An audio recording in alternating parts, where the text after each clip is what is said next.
जय हिंद, वंदे मातरम। दोस्तों, स्वागत है आपका साधना शिक्षा एजुकेशन प्लेटफॉर्म पर। मेरा नाम पवन कुमार। फ्रेंड्स, प्रैक्टिस करेंगे चाइल्ड डेवलपमेंट एंड पेडागोजी के बेहतरीन 30 क्वेश्चंस की। ठीक है फ्रेंड्स, बाल विकास एवं शिक्षा शास्त्र, अगर शॉर्ट में बोले तो CTP के 30 क्वेश्चंस की यहाँ पर प्रैक्टिस करने वाले हैं। अच्छी तरह एनालिसिस करते हुए बढ़ेंगे ताकि आने वाले एग्जाम में आपको कोई डाउट ना बचे। ठीक है फ्रेंड्स, इस क्वेश्चंस की जो नोट्स है वो मेरे टेलीग्राम चैनल पर मिल जाएंगे। डिस्क्रिप्शन में लिंक दिया हुआ, वहाँ से ज्वाइन कर लेना। टेलीग्राम चैनल पर बहुत सारे नोट्स हैं और डेली मैं वहाँ पर बहुत सारे नोट्स शेयर भी करता हूँ। ठीक है फ्रेंड्स, बिना टाइम गवाए आज की क्लास शुरू करते हैं। ठीक है, फर्स्ट क्वेश्चन है, language and thought of the child पुस्तक किसने लिखी। ठीक है, यहाँ पर दा है, थोड़ा सा टाइपिंग मिस्टेक है। ठीक है, language and thought of the child पुस्तक किसने लिखी। ठीक है फ्रेंड्स, यहाँ पर चारों क्वेश्चंस को देखिए, थोड़ा समझिए। तो प्लेटो ने रिपब्लिक पुस्तक लिखी थी। ठीक है, प्लेटो ने कौन सी रिपब्लिक पुस्तक लिखी थी। और गेसल ने इन्फेंसी ऑफ ह्यूमन ग्रोथ तथा गाइडेंस ऑफ मेंटल ग्रोथ पुस्तक लिखी थी। किन्होंने? गेसल ने। ठीक है, इसके बाद जीन पियाजे ने कौन सी पुस्तक लिखी? Moral judgement of the child तथा language and thought of the child. तो आपको आंसर तो यह मिल गया कि जीन पियाजे ने एक और पुस्तक भी लिखी थी, moral judgement of the child, है ना। इसके अलावा यहाँ पर क्वेश्चन में पूछा कि language and thought of the child पुस्तक किसने लिखी, तो जीन पियाजे ने लिखा है। तो फर्स्ट क्वेश्चन का आंसर आ जाएगा जीन पियाजे महोदय। ठीक है, इसके अलावा और भी जो पुस्तकों के बारे में देख लेते हैं ताकि नेक्स्ट प्रश्न या अगले क्वेश्चन में आपको कहीं कोई डाउट ना बचे। ठीक है, इसके अलावा विलियम जेम्स ने कौन सी लिखी, तो विलियम जेम्स के बारे में आप जानते होंगे, उन्होंने प्रिंसिपल ऑफ साइकोलॉजी लिखी। और मैकडूगल ने आउटलाइन ऑफ साइकोलॉजी लिखी तथा स्टनीहॉल ने पेडालॉजिकल सेमिनार का प्रकाशन प्रारंभ करवाया था। ठीक है, तो यहाँ पर आपको आंसर मिल ही गया। Language and thought of the child पुस्तक किसने लिखी? जीन पियाजे ने। जीन पियाजे ने एक और भी पुस्तक लिखी थी, moral judgement of the child. ठीक है, फर्स्ट क्वेश्चन का आंसर बी। ठीक है, इसी तरह फ्रेंड्स एनालिसिस करते हुए चलेंगे। ठीक है, नेक्स्ट क्वेश्चन नंबर 2, बालकों में सौंदर्यानुभूति शिक्षित करने का आधारभूत साधन है। यानी जो बालक है उनमें सौंदर्यानुभूति शिक्षित करने का आधारभूत कौन सा साधन है। तो देखिए ऑप्शन देखिए, प्रकृति अवलोकन, साहित्यिक अध्ययन, टेलीविजन और खेल कूद। तो सौंदर्य मतलब जो ब्यूटीफुली है उसको विकसित करने के लिए किस चीज के एक मेन आधारभूत साधन होना चाहिए। तो प्रकृति से ज्यादा सुंदर और क्या चीज हो सकती है उनको इस चीज का क्लियर करने के लिए। तो प्राकृतिक वातावरण में बालक स्वप्रेरित होकर प्राकृतिक सौंदर्य को अनुभव करते हैं और सबसे अधिक सौंदर्य प्रकृति का अवलोकन या निरीक्षण करके उसको अनुकरण करते हैं। तो इसका यहाँ पर यही हो जाएगा कि उनमें बालकों में सौंदर्यानुभूति विकसित करने के लिए प्रकृति का अवलोकन कराना चाहिए। तो क्वेश्चन नंबर 2 का फर्स्ट आंसर राइट आंसर हो जाएगा। ठीक है फ्रेंड्स, आगे बढ़ते हैं। नेक्स्ट क्वेश्चन, लेमार्क ने अध्ययन किया था। ठीक है, लेमार्क ने किसका अध्ययन किया था? तो लेमार्क कौन थे पहले ये देख लीजिए। तो जैव वैज्ञानिक थे ये लेमार्क। ठीक है, तो जैव वैज्ञानिक लेमार्क ने जैव विकास का वंशानुक्रम सिद्धांत दिया था और वंशानुक्रम सिद्धांत में अर्जित गुणों का संक्रमण का सिद्धांत भी लेमार्क ने दिया था। और अन्य सिद्धांत के प्रतिवादक भी थे जैसे कि जीव सांख्यिकी सिद्धांत। तो जो अन्य सिद्धांत के प्रतिवादक जैसे जीव सांख्यिकी सिद्धांत के कौन थे, तो वो गाल्टन थे।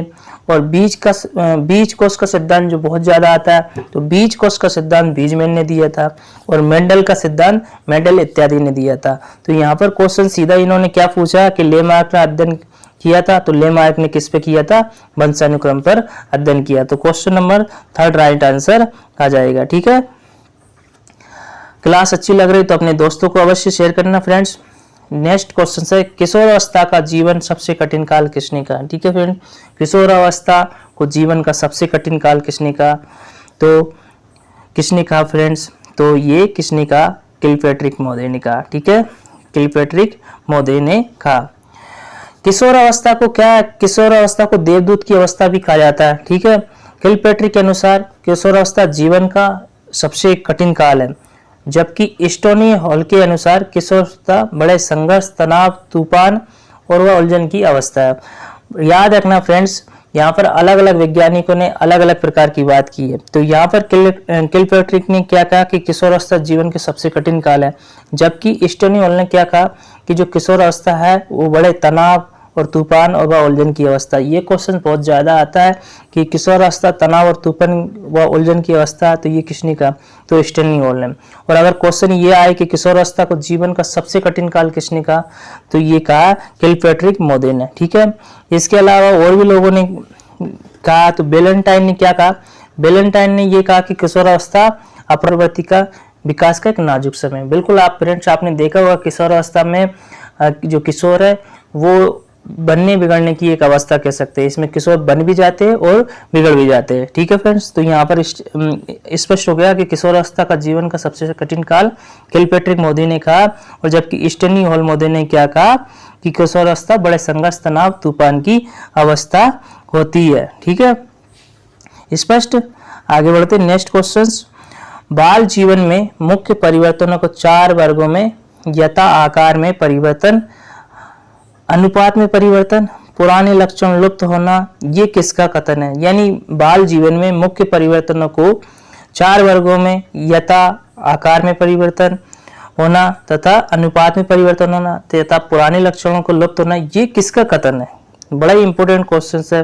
तो बाल जीवन में 4 मुख्य परिवर्तनों को 4 वर्गों में यथा आकार परिवर्तन, अनुपात में परिवर्तन, पुराने लक्षणों में परिवर्तन, और मैंने पुराने लक्षण में ही लुप्त हो जाना, तो ये कथन किनका है, तो थॉमसन का, हल्लोक का, या फिर फ्राइड का, या फिर क्रो एंड क्रो का। तो बाल विकास मनोविज्ञान की वह शाखा है जिसमें जन्म पूर्व अवस्था से परिपक्व अवस्था तक होने वाले विकास का इसमें वर्णन होता है। ये अपन सब लोग जानते हैं। तो क्रो एवं क्रो के अनुसार, मतलब एक क्रो एंड क्रो के अनुसार वैज्ञानिक है जिनके बारे में मैं पूर्व क्लासों में अच्छे से एक्सप्लेन कर चुका हूं, लेकिन आने वाले समय में और भी बताऊंगा।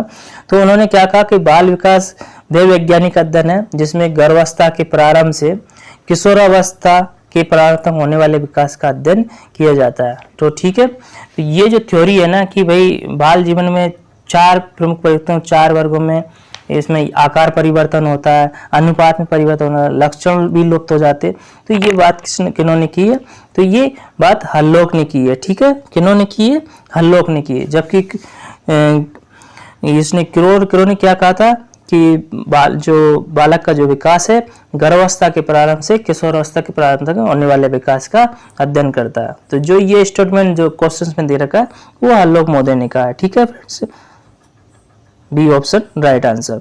आगे बढ़ते नेक्स्ट क्वेश्चन। जन्म के समय हृदय की धड़कन होती है। देखो बड़ा अच्छा क्वेश्चन है कि जन्म के समय हृदय की धड़कन कितनी होती है। तो जन्म के समय हृदय की धड़कन 136 से लेकर 140 पर मिनट होती है, क्योंकि उस समय धड़कन तेजी से चलती है। ठीक है फ्रेंड्स, तो देख लीजिए जन्म के समय हृदय की धड़कन गति 140 प्रति मिनट में भी चली जाती है। इसके अलावा बाल्यावस्था में फिर थोड़ी धड़कन कम हो जाती है, तो बाल्यावस्था में 100 प्रति मिनट रहती है, तथा किशोरावस्था में आते आते 72 प्रति मिनट हो जाती है, जो कि एक स्वस्थ व्यक्ति की जो हृदय की धड़कन होती है वो 72 मिनट पर होती। ठीक है ना, 1 मिनट में 72 बार धड़कता है। ये सब लोग आप जानते हैं, बेसिक सी बात है, लेकिन यहाँ पर आप एग्जाम में कहीं डाउट में ना जाए, इस क्वेश्चन को आराम से समझ लीजिए। जन्म के समय जो शिशु की जो हृदय की धड़कन होती है तो 136 से लेकर 140 तक रहती है। इसके अलावा जब पर वो बाल्यावस्था में आते आते कितना हो जाती है, 100 प्रति मिनट हो जाती है।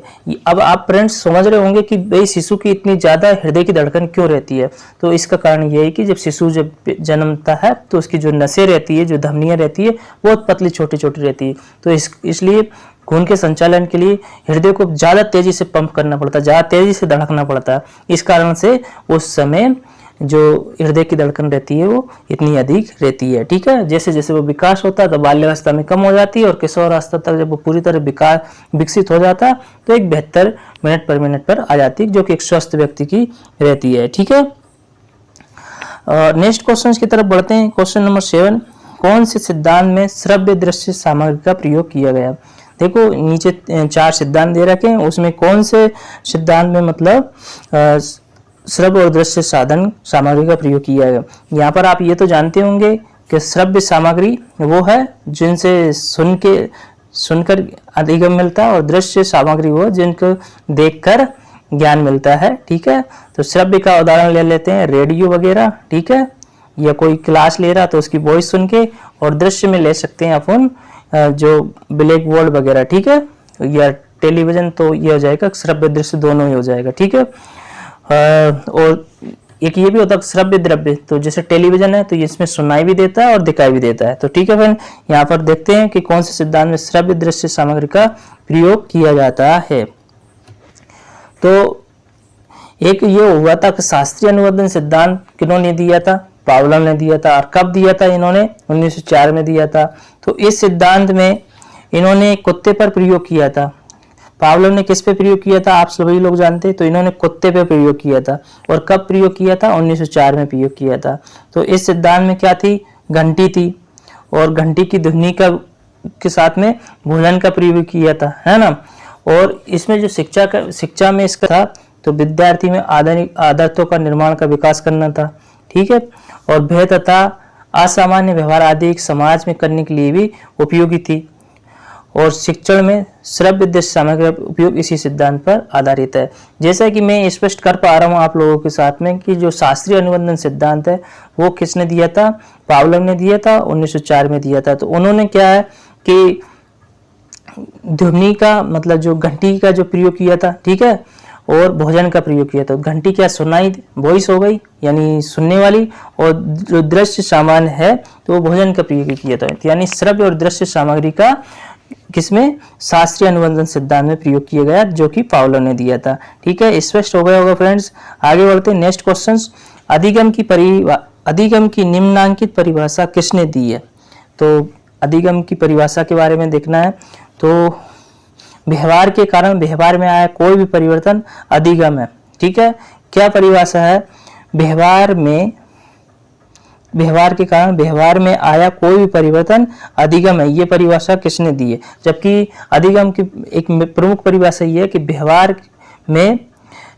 व्यवहार के कारण स्थायी परिवर्तन को अधिगम कहते हैं। ठीक है फ्रेंड्स, जबकि यहाँ परिभाषा क्या है कि व्यवहार के कारण व्यवहार में आया कोई भी परिवर्तन अधिगम है, ये बात किसने की है। तो यहाँ पर देख लीजिए फ्रेंड्स,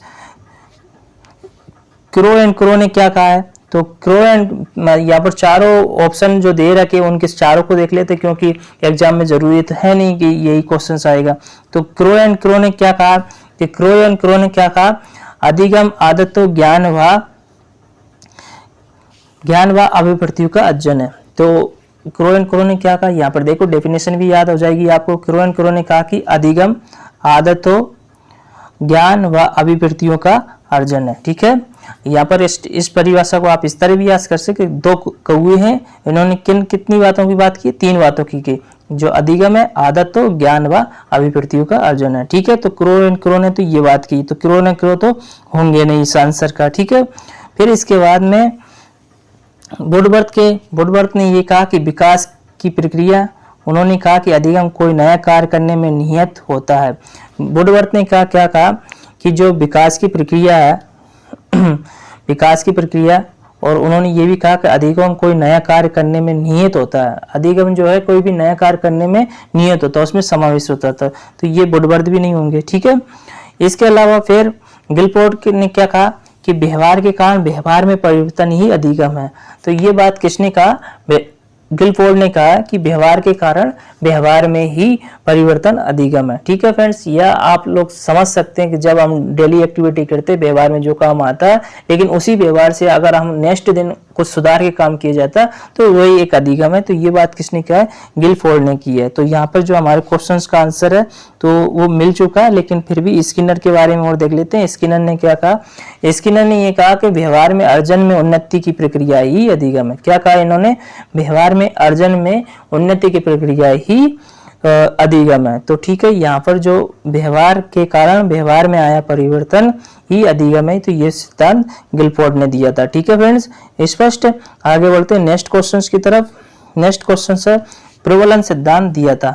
जो प्रबलन सिद्धांत है किसने दिया था, तो ये प्रबलन सिद्धांत एक बड़ा इंपॉर्टेंट है। ये किन्होंने दिया था, तो ये सिद्धांत दिया था हल ने दिया था। ठीक है फ्रेंड्स, किन्होंने दिया था, हल ने दिया था। ठीक है, सीखने के जो प्रबलन सिद्धांत का प्रतिपादन अमेरिका के क्लार्क ए हल ने, इनका जो हल का पूरा नाम क्या है, क्लार्क हल है। और इन्होंने कब दिया था इस सिद्धांत को, 1915 में दिया था। कब दिया था माय डियर फ्रेंड्स, 1915 में दिया था। और इसे चालक न्यूनता व सबलीकरण का सिद्धांत भी, इस सिद्धांत को और क्या कहते हैं, चालक न्यूनता व सबलीकरण का सिद्धांत भी कहते हैं। ध्यान रखिए फ्रेंड्स, एग्जाम में आ सकता है कि सबलीकरण का सिद्धांत भी किसे कहते हैं, तो प्रबलन का सिद्धांत कह सकते हैं। और सबलीकरण के सिद्धांत को किसने दिया था, तो वो क्लार्क हल ने दिया था। हल ने अपनी पुस्तक में ये भी कहा था कि व्यवहार के सिद्धांत में लिखा कि सीखना आवश्यकता की पूर्ति की प्रक्रिया द्वारा होता है। ठीक है फ्रेंड्स, तो यहाँ पर प्रबलन का सिद्धांत किसने, हल ने दिया था। ठीक है, और इस हल को, इस सिद्धांत को सबलीकरण का सिद्धांत भी किया। और इस सिद्धांत को कब दिया था इन्होंने, 1915 में दिया था। ठीक है फ्रेंड्स, स्पष्ट। नेक्स्ट क्वेश्चन, कौन सा अभिप्रेरणा का प्रभाव अधिगम को प्रभावी बनाता है, कौन सा अभिप्रेरणा का प्रभाव अधिगम को प्रभावी बनाता है। ठीक है, मोटिवेशन से संबंधित क्वेश्चन है फ्रेंड्स। देखिए चारों ऑप्शंस को देख लीजिए, थोड़ा सा समझ लेंगे। ठीक है, तो कौन सा जो कारण है जो अधिगम को अधिक प्रभावी बनाता है, तो ये चार ऑप्शन देखते हैं।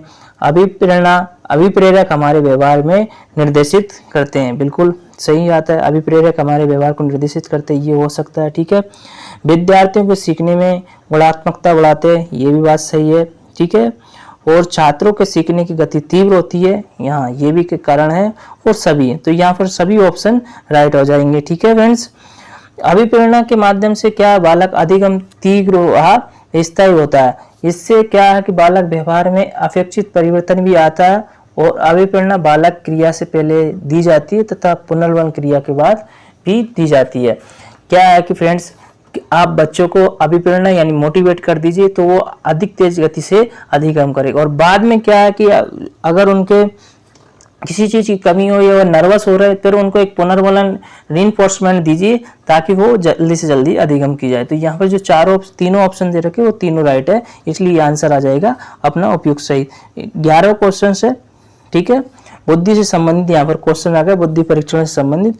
रोसा स्याही धब्बा परीक्षण व्यक्तित्व परीक्षण का कौन सा प्रकार है। ठीक है फ्रेंड्स, ये क्वेश्चन ज्यादातर एग्जाम में ट्रेंड करता है, इसलिए थोड़ा ध्यान से देखिए। जो हरमन रोसा ने स्याही धब्बा का परीक्षण किया था, तो वो व्यक्तित्व परीक्षण का कौन सा प्रकार है, तो फ्रेंड्स ये प्रक्षेपी प्रकार है। ठीक है, कौन सा प्रकार है, प्रक्षेपी प्रकार है। ठीक है, बी ऑप्शन इसका राइट होगा। व्यक्तित्व मापन में क्या किया था, हरमन रोसा ने स्याही धब्बा का परीक्षण किया था। और इसमें क्या रोसा क्या करते थे कि प्रथम व्यक्ति था इस पर प्रयोग करने वाले। हरमन रोसा कहाँ के थे, स्विट्जरलैंड के मनोविज्ञानी थे। और इन्होंने 1921 में इस परीक्षण का निर्माण किया था। कब किया था, 1921 में इस परीक्षण का निर्माण किया था। और इसको क्या है कि IVT टेस्ट भी कहते हैं। ठीक है, ठीक है ना, इंक ब्लॉक टेस्ट भी। इसमें कुल कितने 10 कार्ड रहते हैं। ठीक है, कितने कुल 10 कार्ड होते हैं। ये परीक्षण 13 से 19 वर्ष के आयु के लोगों का लिया जाता है। ठीक है फ्रेंड्स, प्रश्न कभी कभी ये भी आ जाता है कि IVT में कितने कार्ड रहते हैं, तो कुल 10 कार्ड रहते हैं। किस उम्र के क्राइट के लोगों के लिए जाता है, 13 से 19 वर्ष के। ठीक है, आगे बढ़ते हैं नेक्स्ट क्वेश्चन की तरफ। अंतर्मुखी व्यक्तित्व वाले व्यक्ति रुचि रखते हैं। जो अंतर्मुखी व्यक्तित्व वाले व्यक्ति है वो किस चीज में रुचि रखते हैं, तो सामाजिक कार्यों में, भौतिक कार्यों में, या अन्य व्यक्ति में, स्वयं अपने में। ठीक है फ्रेंड्स, ये देखते हैं जो अंतर्मुखी के व्यक्ति होते हैं वो स्वयं में रुचि रखते हैं। ठीक है, उनको सामाजिक कार्यों से ज्यादा इतना मतलब नहीं रहता। जबकि सामाजिक कार्यों में कौन रुचि रखते, बहुमुखी वाले व्यक्ति रखते हैं। तो इसका डी ऑप्शन राइट आंसर हो जाएगा। ठीक है, जो अंतर व्यक्ति के लोग होते हैं वो स्वयं में खोए रहते हैं और वे अपनी जीवन शक्ति को अंतर की ओर प्रेरित करते हैं। अंतर्मुखी व्यक्ति क्या लज्जाशील भी रहते हैं ना, शर्मीले किस्म के रहते हैं, एकांत में विश्वास करते हैं, वो ज्यादा बातचीत करने से कोई मतलब नहीं रहता उनको। इसके अगर उदाहरण देखें तो लेखक और रचनाकार इसके मेन उदाहरण है। अंतर्मुखी की विशेषता ये है कि वो ज्यादातर संकोची किस्म के रहेंगे, लज्जाशील रहेंगे, एकांत उनको प्रिय रहेगा, मितभाषी रहेंगे, ज्यादा फालतू बात नहीं किसी प्रकार की। ठीक है, रूढ़िवादी बातों पर विश्वास करेंगे, जल्दी घबरा जाएंगे और आत्मकेंद्रित रहेंगे, अध्ययनशील रहेंगे और आत्मचिंतक रहेंगे और असामाजिक प्रकृति इनकी होती है। तो ठीक है, अंतर व्यक्ति क्या अपने अंतर में ही मस्त रहता, बाहरी दुनिया से उनको कोई मतलब नहीं है। ठीक है, क्वेश्चन नंबर 13, वे वार्तालाप जो कि उद्देश्यपूर्ण हो कहलाता है। ऐसा वार्तालाप जो कि क्या नाम है, किसी लक्ष्य के लिए या उद्देश्यपूर्ण होता है। तो क्या है, विचार विमर्श, वाद विवाद, साक्षात्कार या इनमें से कोई नहीं। चारों ऑप्शन में से कौन सा होगा? तो आप एक नॉर्मल सा क्वेश्चन है कि ऐसा वार्तालाप जो किसी उद्देश्य पूर्ण के लिए होता है तो वो ज्यादातर इंटरव्यू ही होता है, साक्षात्कार ही होता है। साक्षात्कार में क्या होता है कि साक्षात्कारकर्ता व साक्षात्कारदाता के एक मध्य वार्तालाप होता है और इसमें दोनों को आमने सामने होना बहुत आवश्यक होता है। साक्षात्कार दो प्रकार का होता है। साक्षात्कार कितने प्रकार का होता है? दो प्रकार का होता है। एक तो नियंत्रित, जिसको औपचारिक भी या कह सकते हैं, और साक्षात्कार के जो प्रश्न हैं वो पहले से निर्धारित होते हैं, इसमें जो औपचारिक होता है। और एक अनियंत्रित या अनौपचारिक यानी अनफॉर्मल रहता है, जिसमें साक्षात्कार के प्रश्न कोई निर्धारित नहीं होते बल्कि किसी समस्या समाधान पे इसका डिस्कशन किया जाता है। तो इसका तरह क्वेश्चंस के अनुसार आंसर ये होगा कि वे वार्तालाप जो कि उद्देश्यपूर्ण हो तो क्या कहलाता है? वो साक्षात्कार कहलाता है। ठीक है friends, option number C right answer आ जाएगा। नेक्स्ट क्वेश्चन की तरह ये है, ये सिगमंड फ्राइड से संबंधित क्वेश्चंस आ गया कि ये करो या ना करो, कौन कहता है? अब मतलब ये क्वेश्चन है, कभी कभी ये डाउट हो जाता कि मैं ये काम करूं कि नहीं करूं, तो इसकी स्थिति को क्या कहते हैं? ठीक है, तो ये स्थिति को क्या कहेंगे? तो इस स्थिति को कहेंगे सुपर ईगो। ठीक है, देखो सिगमंड फ्राइड ने क्या कहा था? सिगमंड फ्राइड ने कहा, इन्होंने दिया था सिद्धांत, एक तो होता है इदम। इदम में क्या है? ये सबसे निचली स्थिति होती है। इसमें क्या है? इसका राजा कौन होता है? मन होता है। जो भी मन में आया वो कर लिया। ठीक है, और दूसरा होता है ईगो। ईगो होता है, ईगो में ये होता है कि देखो जैसे कि मन है भाई, क्या है कि ईद के अंदर, इसके अंदर ये रामू है, रामू ने क्या है कि उसको सेब दिखाई दे रहा है। ठीक है, रामू को सेब दिखाई दे रहा है। अब रामू ज्यादा कुछ नहीं सोचेगा, उस सेब को चुरा के खा लेता हूँ। ठीक है, लेकिन जब अगर जैसे उसके अंदर ईगो आया, अगर ईगो बोला कि अगर मैं सेब चुराऊंगा तो मुझे पुलिस पकड़ लेगी, मुझे दंड मिलेगा, इसलिए मैं इस काम को नहीं करूं या ना करूं, ये उसके मन में भाव आएगा। ठीक है, और लेकिन फिर इसके बाद में वो क्या नाम है, उसके बाद में फिर उसको सुपर ईगो है। जो सुपर ईगो को ऐसे समझ सकते हैं कि अगर ईद है तो सेब को चुरा ही लेगा, अरे ईगो है तो वो सोचेगा कि भाई पुलिस मुझे पकड़ लेगी, मुझे पीट सकती है, ये सब उसको डरेगा, वो फिर ये सोचेगा मैं ये काम को करूं या ना करूं। ठीक है, इसके अलावा फिर वो सोचेगा कि चोरी करना पाप है, चोरी नहीं करना चाहिए, फिर नैतिकता की बातें सोचेगा। तो ऐसी स्थिति में सुपर ईगो होती है। ठीक है, सुपर ईगो होती है। तो यहाँ पर क्या है कि जो सुपर ईगो के तहत ही ये इस क्वेश्चन को राइट आंसर माना गया है। ठीक है फ्रेंड्स, मैं एक्सप्लेन किया था कि जो ईगो है, जो है मैं, उसमें क्या आदमी ये सोचता कि इस काम को मैं करूं या ना करूं, तो इसलिए बी ऑप्शन इसका राइट आंसर होगा। ठीक है, ईगो।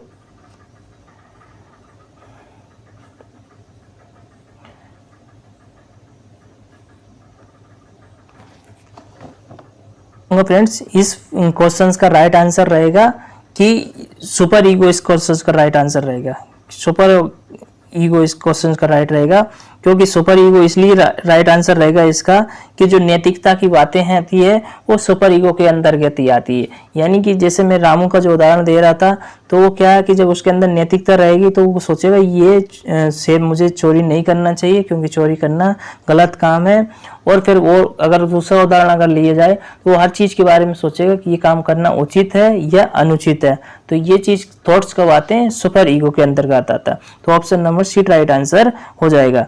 आगे बढ़ते question number 15, a survey of the education of gifted children पुस्तक के लेखक है। कौन सी पुस्तक के? A survey of the education of gifted children के पुस्तक के लेखक कौन है? स्किनर, क्रो, टर्मन या फिर हेविंग हर्स्ट। तो कौन है इस पुस्तक के a survey of the education of gifted children के? तो ये इसके पुस्तक के लेखक है हेविंग हर्स्ट। कौन है? Havighurst. Option number D right answer हो जाएगा। ठीक है, तो हेविंग हर्स्ट एक survey of the education of gifted children है ना, इसके। और इसके अलावा क्या है, जो हेनरी कोल्डवेल कुक है ना, इन्होंने कौन सी लिखी थी? पिलेवी लिखी थी। और थोंडाक की जो शिक्षा, मनोविज्ञान एवं एनिमल इंटेलिजेंस, और सी एर हल के बारे में मैं बता देता हूँ, इन्होंने प्रिंसिपल ऑफ द बिहेवियर। और स्टेनियोल ने क्या, कौन सी पुस्तक लिखी थी? इन्होंने लिखी थी एडोलसेंस, जो कि काफी फेमस है। ठीक है फ्रेंड्स, आगे बढ़ते हैं नेक्स्ट क्वेश्चन की तरफ। क्वेश्चन नंबर 16, निम्न में से बुद्धि के कौन से सिद्धांत है?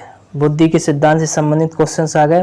तो यहाँ पर 4 सिद्धांत दे रखे, एक तत्व का सिद्धांत, 2 तत्व का सिद्धांत और समूह कारक का सिद्धांत। तो यहाँ पर तीनों ही सिद्धांत बुद्धि के सिद्धांत है। ठीक है, उपयुक्त सभी सिद्धांत है। थोड़ा सा यहाँ पर मैं आपको बताता था हूँ। एक तत्व का सिद्धांत किन्होंने, विनय ने दिया था, और विनय ने ही बुद्धि में सामान्य तत्व जी को माना था, यानी जनरल फैक्टर को माना था। इन्होंने बुद्धि को अखंड व अभिमानी भी माना था, और निरंकुशवादी सिद्धांत तथा सत्तात्मक सिद्धांत भी इन्होंने दिया था। ठीक है, 2 तत्व का सिद्धांत किन्होंने दिया था? स्पीयरमैन ने दिया था 2 तत्व का सिद्धांत। इस सिद्धांत का प्रतिपादन बुद्धि के सामान्य योग्यता व विशिष्ट योग्यता के उसमें दिया था। ठीक है, जनरल फैक्टर और स्पेसिफिक फैक्टर। ठीक है, और त्रितत्व का सिद्धांत स्पीयरमैन ने दिया था। यहाँ पर कंफ्यूज मत होना, त्रितत्व है ना, और समूह कारक में अंतर है। ठीक है, त्रितत्व का सिद्धांत स्पीयरमैन ने दिया था, और समूह कारक का सिद्धांत थर्स्टन ने दिया था। ठीक है फ्रेंड्स, समूह कारक का सिद्धांत थर्स्टन ने दिया था, थ्रीमैन का सिद्धांत स्पीयरमैन ने दिया था। ये क्वेश्चन में डाउट हो जाता है और एग्जाम में गलत हो जाता है। ठीक है, त्रितत्व का सिद्धांत स्पीयरमैन ने, समूह कारक का सिद्धांत थर्स्टन ने दिया था। ठीक है फ्रेंड्स, आगे बढ़ते हैं नेक्स्ट क्वेश्चन। सृजनशील बालकों का लक्षण है, यानी जो क्रिएटिविटी से भरे जो चाइल्ड है उनके कौन से लक्षण है? फ्रेंड्स, आपने क्लास में देखा होगा कि कुछ बच्चे होते हैं जो हमेशा कुछ ना कुछ जानने की कोशिश करते हैं, जिज्ञासु प्रवृत्ति के रहते हैं। टीचर ने जैसे कुछ पढ़ाया वो तुरंत डाउट निकाल लेंगे कि सर ये चीज ऐसे कैसे होगी। ठीक है, वो जानने की कोशिश करेंगे एवरीथिंग। तो वो सृजनशील बालक है, और सृजनशील बालकों में जिज्ञासा, लालसा, प्रबल इच्छा और उनका जो ध्यान केंद्रित करने की शक्ति, मौलिकता व नवीनता, हमेशा संवेदनशीलता, कल्पनाशीलता, लोचशीलता व दूरदर्शी सार्वभौमिकता आदि विशेषताएं उनमें भरपूर पाई जाती है। ठीक है फ्रेंड्स, तो क्रिएटिविटी से ही क्या होता है, क्रिएटिविटी से ही मतलब उनके अंदर जिज्ञासा पाई जाती है। तो इसलिए सृजनशील बालकों को क्या कहेंगे, उनके अंदर जिज्ञासा भरपूर जोर से मानी जाती है। तो बी ऑप्शन राइट आंसर हो जाएगा। नेक्स्ट क्वेश्चन, विशिष्ट बालक का अर्थ है। ठीक है, विशिष्ट बालक का अर्थ है तो मंद बुद्धि बालक, प्रतिभाशाली वाला बालक, समस्यात्मक, सामान्य बालकों की अपेक्षा कम या अधिक गुण वाला बालक। तो विशिष्ट बालक वो बालक कहलाते हैं जो औसत दर्ज बालकों से भिन्न होते हैं, यानी कि जो सामान्य बालक है उनसे भिन्न होते हैं। तो ऐसे बालकों को अपन क्या कहते हैं, विशिष्ट बालक कहते हैं। विशिष्ट बालकों के अंतर्गत तो यहाँ पर इसका राइट आंसर होगा सामान्य बालकों की अपेक्षा कम या अधिक गुण वाला बालक। जो सामान्य बालक है तो या तो उनसे उनके अंदर कम गुण हो या अधिक गुण हो, यानी या फिर समस्यात्मक बालक होता है, तो उनको विशिष्ट बालक की कैटेगरी में रखा है बाल विकास एवं शिक्षा शास्त्र में। यहाँ पर विशिष्ट बालकों को मैं 1-2 उदाहरण आपको दे देता हूँ, जैसे कि प्रतिभाशाली बालक विशिष्ट बालक के उसमें आता है, मंदबुद्धि बालक, ठीक है, पिछड़े बालक, समस्यात्मक बालक, विकलांग बालक, बाल अपराधी बालक और सृजनात्मक बालक, ये सब केस में विशिष्ट बालक में आते हैं। अगर आगे से क्वेश्चन आ जाए कि प्रतिभाशाली बालक किस कैटेगरी में आता है, तो विशिष्ट बालक की कैटेगरी में आता है। ठीक है, आगे बढ़ते हैं नेक्स्ट क्वेश्चन। क्वेश्चन नंबर 19, जिस साक्षात्कार के माध्यम से छात्रा के घर तथा वातावरण के संबंध में सूचनाएं प्राप्त की जाती है वह है। एक मतलब ऐसा इंटरव्यू जिसके माध्यम से छात्रा के घर तथा वातावरण के संबंध में सूचनाएं, इंफॉर्मेशन कलेक्ट की जाती है, वे कौन सा है? तो वो निदानात्मक साक्षात्कार है। ठीक है, उसके साक्षात्कार के माध्यम से छात्रा के उसके घर तथा वातावरण की पूरी सूचना इकट्ठी की जा रही है, तो वो कौन सा कहलाएगा? निदानात्मक साक्षात्कार। ठीक है, डी ऑप्शन राइट हो जाएगा। क्या कि साक्षात्कार एक व्यक्ति इतिहास विधि के एक प्रमुख उपक्रम के रूप में इसे देखा जाता है। ठीक है, और उसमें व्यक्ति की समस्याओं को ढूंढा जाता है और उसका निदान किया जाता है। ठीक है, तो option number D answer right answer हो जाएगा। क्वेश्चन नंबर 20, बाल अपराधियों की आयु होती है क्या? कि बालक अपराधी प्रवृत्ति के भी हो जाते हैं और उनको फिर क्या बाल अपराधी भी कहते हैं। तो बाल अपराधियों की आयु क्या रहती है? तो वो बाल अपराधी आप जानते हैं कि 18 वर्ष से नीचे के जो रहते हैं तो बाली कहलाते हैं। ठीक है, बालक ही कहलाते हैं। तो बाल अपराधियों की उम्र कितनी कम रहती है? 18 वर्ष से कम। सी ऑप्शन इसका राइट आंसर हो जाएगा। बाल अपराधी को हम साइकोपैथिक व्यक्तित्व विकार वाले बालक कहते हैं। क्या कहते हैं? साइकोपैथिक व्यक्तित्व वाले बालक कहते हैं। जो बालक अपनी आवश्यकताओं पूर्ति समाज या अमान्य व्यवहार के द्वारा करते हैं ना, उन्हें अपन बाल अपराधी कहते हैं। ये 18 वर्ष से कम होते हैं।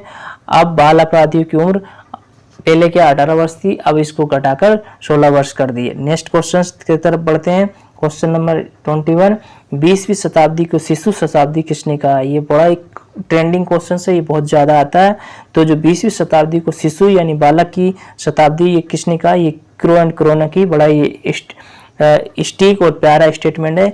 ये क्वेश्चन ज़्यादा एग्जाम में आता है। क्रो एंड क्रोने ने बालक को 20वीं शताब्दी की है, ठीक है, यानी 20वीं शताब्दी बालकों के लिए। और फ्राइड ने क्या कहा? सिगमंड फ्राइड ने कहा कि जो 4-5 वर्षों में बालक भावी जीवन का नींव रख लेता है, ये बात फ्राइड ने कहा। और वैलेंटाइन ने ये कहा कि शैशवावस्था ना सीखने का आदर्श काल है। शैशवावस्था क्या है? सीखने का आदर्श काल है। ये बात वैलेंटाइन ने की, ठीक है। और जॉन लॉक ने ये कहा था कि बालक का मस्तिष्क कोरिलेट है। जॉन लॉक ये कहता है कि बालक का जो मस्तिष्क है वो कोरिलेट है। और ये सब उस पर अपना अनुभव लिखता है, ठीक है फ्रेंड्स। अलग अलग वैज्ञानिक ने अलग अलग बातें की है, ठीक है फ्रेंड्स। आगे बढ़ते हैं नेक्स्ट क्वेश्चन की तरफ। शिक्षा को एक दो मुखी प्रक्रिया किसने बताई? यहाँ पर दो मुखी है, ठीक है फ्रेंड्स। यहाँ पर वो टाइट नहीं हो पा रहा, ठीक है। शिक्षा को एक दो मुखी यानी शिक्षा जो है कि दो मुखी प्रक्रिया है, ये किसने कहा? तो ये चीज एडम्स ने कहा। किसने कहा? ठीक है, एडम्स ने। जबकि फ्रेंड्स ये जो अवधारणा है ये बहुत पुरानी है गई है। जबकि शिक्षा क्या द्विमुखी, ठीक है, यहाँ पर इसको द्विमुखी यानी आप समझ सकते हैं दो मुखी प्रक्रिया है, ठीक है। जिसमें क्या क्या हो सकता है, जिसमें क्या होगा शिक्षा दो मुखी प्रक्रिया, ये बात किसने की? एडम्स ने की है, ठीक है फ्रेंड्स। इसमें क्या होगा कि जो शिक्षक होगा, ठीक है, एक स्टेप में शिक्षक होगा और दूसरे में विद्यार्थी होगा, ठीक है, शिक्षार्थी होगा या विद्यार्थी होगा, ठीक है। यानी शिक्षा सिर्फ दो मुख्य प्रक्रिया और इनके मध्य में क्या अंत क्रिया होगी और वो अधिगम करेगा। ये बात किसने की? एडम्स ने की। लेकिन जो एक फेमस परिभाषा है या फेमस स्टेटमेंट है वो ये है कि शिक्षा त्रिमुखी प्रक्रिया, ये चीज भी है और ये ज्यादा एग्जाम में आती भी है। तो ये जो त्रिमुखी प्रक्रिया ये किसने की है? ये अमेरिका के वैज्ञानिक जॉन डेवी ने की है, जो कि बड़ी इंपॉर्टेंट है। मेरी नजर में भी इंपॉर्टेंट है, सभी वैज्ञानिकों की नजर में भी इंपॉर्टेंट है। तो देखिए ये पाठ्यक्रम है, ठीक है, ठीक है। ये पाठ्यक्रम हो गया, आपका पाठ्यक्रम है। इसमें शिक्षक हो गया, ठीक है, टीचर हो गया और यहाँ पर विद्यार्थी हो गए या शिक्षार्थी कह लो इसको, ठीक है। तो ये त्रिमुखी प्रक्रिया है, ठीक है। ये पाठ्यक्रम को लक्ष्य में रख के शिक्षक और विद्यार्थी के बीच अंतर क्रिया हो रही और वो बालक अधिगम कर रहा है। यानी कि क्या होगा? अधिगम प्रक्रिया में शिक्षक होगा, पाठ्यक्रम होगा, विद्यार्थी होगा, यानी शिक्षा क्या त्रिमुखी प्रक्रिया। ये बात किसने की है? जॉन डेवी ने की है, ठीक है। एडम्स ने सबकी दो मुखी प्रक्रिया बताई की है कि शिक्षक होगा और एक शिक्षार्थी होगा, ठीक है। आगे बढ़ते हैं नेक्स्ट क्वेश्चन की तरफ। क्वेश्चन नंबर 23, राष्ट्रीय परिचर्चा यानी राष्ट्रीय फ्रेमवर्क 2005 की रूपरेखा तैयार किसने की है?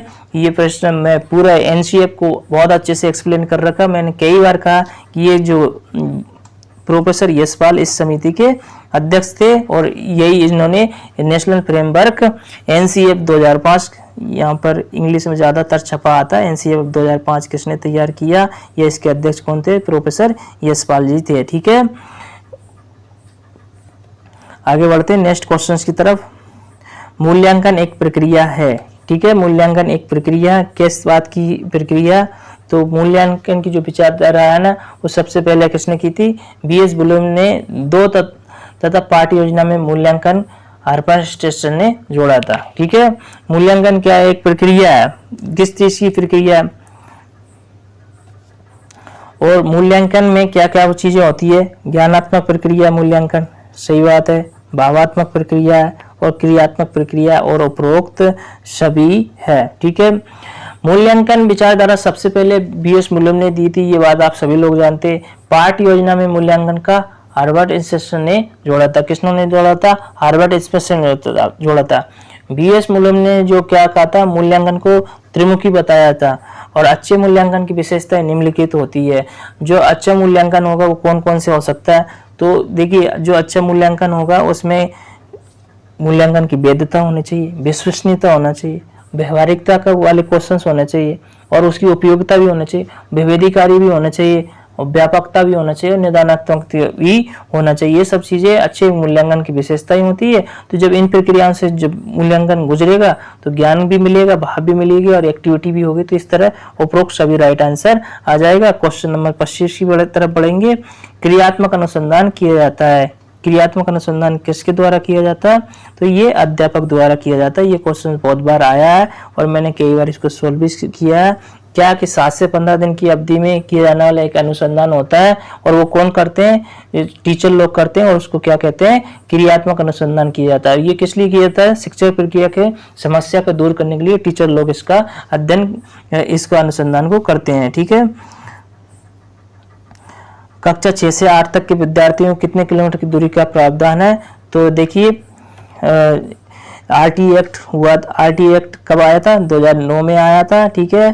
ठीक है। आरटी एक्ट 2009 को बोला था, ये एक्टिवेट हुआ था अप्रैल 2010 से। ठीक है। तो इसमें साफ कहा गया था कि 6 से 8 वर्ष के विद्यार्थियों को जो उनका स्कूल है तो 2 किलोमीटर दूर होना चाहिए। कितना? 2 किलोमीटर दूर होना चाहिए। ठीक है, 2 किलोमीटर। और 1 से 5 के विद्यार्थियों के लिए कितना किलोमीटर दूर होना चाहिए? 1 किलोमीटर। ठीक है। ठीक है फ्रेंड्स, आगे बढ़ते हैं नेट क्वेश्चन की तरफ। 27 नंबर क्वेश्चन, निम्न में से किशोरावस्था के विकास का सिद्धांत है। निम्न में से किशोरावस्था का विकास का सिद्धांत क्या है? तो बहुतत्व का सिद्धांत, क्रमिक विकास का सिद्धांत, या आवश्यकता का सिद्धांत, या मनोविश्लेषणात्मक सिद्धांत। तो क्रमिक विकास का सिद्धांत ही किशोरावस्था का विकास का सिद्धांत है। तो बी ऑप्शन इसका राइट आंसर हो जाएगा। किशोरावस्था में क्या होता है विकास का? कि त्वरित विकास का सिद्धांत भी इसको कह सकते हैं। और इस सिद्धांत में क्या स्टर्नी हॉल ने सबसे ज्यादा बातें की है। ठीक है फ्रेंड्स, तो इसको क्या कहेंगे? किशोरावस्था को क्रमिक विकास का सिद्धांत है। ठीक है। और आगे बढ़ते हैं नेक्स्ट क्वेश्चन की तरफ। क्वेश्चन नंबर 28, निम्न में से वंशानुक्रम पर प्रयोग किया। तो वंशानुक्रम पर किसने प्रयोग किया? तो फ्रीमैन ने वंशानुक्रम पर क्या किया? प्रयोग किया। किसने किया? फ्रीमैन ने। तो question number A right answer हो जाएगा। फ्रीमैन, गोडार्ड, डगडेल आदि मनोवैज्ञानिकों ने क्या किया था कि वंशानुक्रम पर प्रयोग किए थे और इनका मानना था कि बालक के विकास पर सर्वाधिक वंशानुक्रम का ही प्रभाव पड़ता है। ठीक है फ्रेंड्स। और एक और क्वेश्चन, 2 क्वेश्चन और हैं। निम्नलिखित में से कौन एसआर अधिगम सिद्धांत से संबंधित नहीं है? ठीक है। तो एसआर क्या है? एस से क्या होता है? ठीक है, उद्दीपक। ठीक है, स्टिमुलस। और आर से क्या होता है? रिस्पॉन्स। ठीक है। एस से क्या होता है? स्टिमुलस, जिसको उद्दीपक बोलते हैं हिंदी में, और आर से क्या होता है? रिस्पॉन्स, जिसको अनुक्रिया बोलते हैं। तो देखो पावलोव भी एसआर से संबंधित है, इन्होंने भी ठीक है उद्दीपक और अनुक्रिया की बात की थी। और थॉर्नडाइक तो एसआर थ्योरी के नाम से जाने ही जाते हैं और ब्यूनर भी इस नाम से जाने जाते हैं। इसमें क्या इन्होंने यहाँ पर नहीं पूछा है, नहीं, जहाँ भी नहीं में आ जाए तो यहाँ पर कान खड़े कर लेना चाहिए कि इस क्वेश्चन में गलती हो सकती है हमसे, इसलिए उसको अच्छे से रीड करना चाहिए। तो यहाँ पर इन तीनों का अपन आंसर जानते ही थे। तो बचा कौन? स्किनर बचा। तो स्किनर इस चीज के नहीं है, तो क्या रहा है? क्वेश्चन नंबर डी आंसर हो जाएगा। और आज की क्लास का लास्ट क्वेश्चन बचा है, देखते हैं। डमरू पर भालू नाचता है। जब डमरू बजाते हैं तो क्या भालू नाचता है? खेत में जो बिजू के हैं काग वगड़ा का देखकर होना किस सिद्धांत से संबंधित है? बड़ा अच्छा क्वेश्चन है। डमरू पर भालू नाचता है और खेत में जो बिजू का है उसको देखकर क्या पक्षी लोग डर जाते हैं, ये किस सिद्धांत से संबंधित है? ठीक है। तो ये उद्दीपक अनुक्रिया सिद्धांत नहीं होगा। ठीक है। पुनर्वलन का सिद्धांत भी नहीं होगा क्योंकि यहाँ कोई रीइंफोर्समेंट की बात नहीं की जा रही है। ये होगा शास्त्रीय अनुबंध सिद्धांत। क्रिया प्रसूत तो होगा ही नहीं, ये होगा शास्त्रीय अनुबंधन सिद्धांत। ठीक है। सी ऑप्शन राइट आंसर आ जाएगा। शास्त्रीय अनुबंध सिद्धांत में क्या होता है? जैसे घंटी बजना क्या है? एक अस्वाभाविक क्रिया। शास्त्रीय अनुबंध सिद्धांत मैंने पिछली क्लास में पढ़ रखा है, यहाँ थोड़ा सा देख लेते हैं। शास्त्रीय अनुबंध सिद्धांत में क्या होता है? इसको किसने दिया था? पावलोव ने दिया था। कब दिया था? 1904 में। तो इसमें क्या होता है कि जो अस्वाभाविक उद्दीपक के प्रयोग में कुत्ता भोजन की प्रतिक्रिया करता है और उसी प्रकार डमरू भी एक अस्वाभाविक उद्दीपक कार्य करता है तथा भालू उस डमरू की वजह से नाचना सीख जाता। ऐसे ही खेत में किसान न होने पर भी नकली किसान के रूप में बुजुर्ग को खड़ा देखकर क्या कि अस्वाभाविक उद्दीपक है, वो कोई रियल उद्दीपक नहीं है, लेकिन अस्वाभाविक उद्दीपक है, पशु फिर भी उसको स्वाभाविक उद्दीपक जैसी क्रिया करते हैं। तो ठीक है फ्रेंड्स, यहाँ पर अपन ने समझते हुए एनालिसिस करते हुए 30 क्वेश्चंस को देख लिए। ठीक है फ्रेंड्स, यहाँ पर अगर आपको ये क्लास अच्छी लगी तो अपने दोस्तों को शेयर करना और कमेंट करके मुझे बताना कि ये प्रैक्टिस सेट अच्छे हैं, ताकि मैं और भी अधिक प्रैक्टिस सेट आप लोगों के बीच में ला सकता हूँ। ठीक है फ्रेंड्स, मिलते हैं नेक्स्ट वीडियो में, तब तक के लिए जय हिंद, जय भारत।